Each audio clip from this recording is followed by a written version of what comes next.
Well, you can't describe the feeling of walking along the beaches of Rio, but just to show you the relentless swell of the Atlantic Ocean crashing along the shore, the white noise hum of those waves, and the cultural collision of people from all walks of life in this fabulous city on the sea. They eat, they drink, they socialize, which has created this subculture of the kiosk, or kioski in Portuguese. 35 years ago when Baja was just starting out, they were food trucks, trailers on wheels. People would set up during the day. At the end of the evening, they'd go back home. Barra da Tijuca is the epicenter of the Olympics. Most Olympic events, in fact, will be held in this part of Rio. It's a relatively young neighborhood. It rapidly expanded in the 80s, and it's a high-demand upscale neighborhood full of politicians, celebrities, and wealthy Brazilians who want the city living along with a stunning coastline. Baja's only about 10 miles south of Ipanema and Copacabana, but it feels like a world away from the city.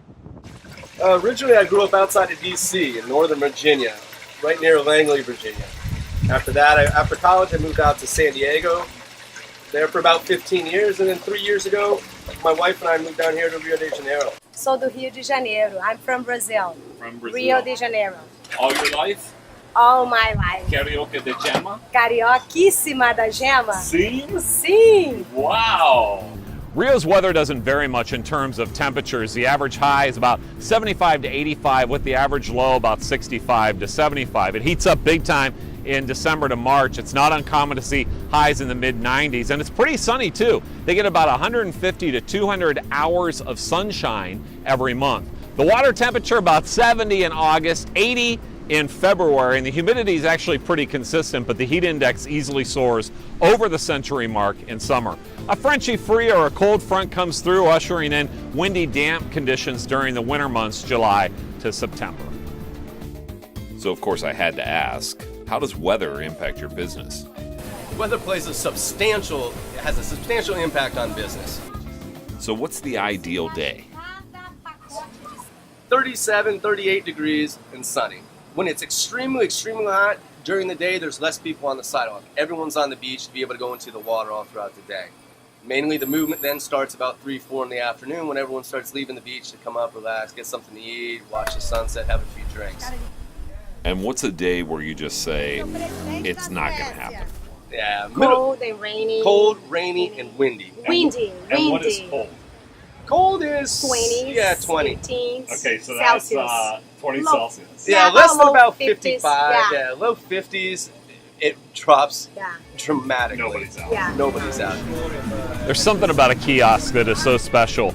It's nothing fancy. It's just some chairs, and some of them are flimsy. The umbrellas are dated and old, and some of the structures are built when I was a kid. But each kiosk offers a different experience. Some focus on libations by the sea, a mix of food and drink. Some even sell jewelry. But it's a spot that provides this unique mix of characters and locals that makes the kioski culture so fantastic. And what is it that keeps you so motivated to keep coming back every day? Well, I think first and foremost, it's obvious. We're on the beach. It's hard to get it, it's easy to get up in the morning when I get to go see the palm trees, the smell of the ocean. And then secondly, it's the friends that we made here. We show up in the morning, they call us by name. Oh, you guys are late. We've been waiting on you. We open up the chairs. They help us open. It's just great. It's a great thing. It's a feeling of family that we've been able to forge here with our customers. And I think that's what we look forward to the most. It's being with them and serving them. Well, there it is, another look at the real Rio. Gisele, a local Carioca Brazilian whose life collided with Kevin, a guy from Washington, D.C., they formed a special extension of home for hundreds of Brazilians living next to their kiosk. All this coming together, regardless of the weather, to form bonds that'll last for a lifetime. From the real Rio, Kiosk Guaravatón, in Barra da Tijuca, I'm meteorologist Chuck Heaver.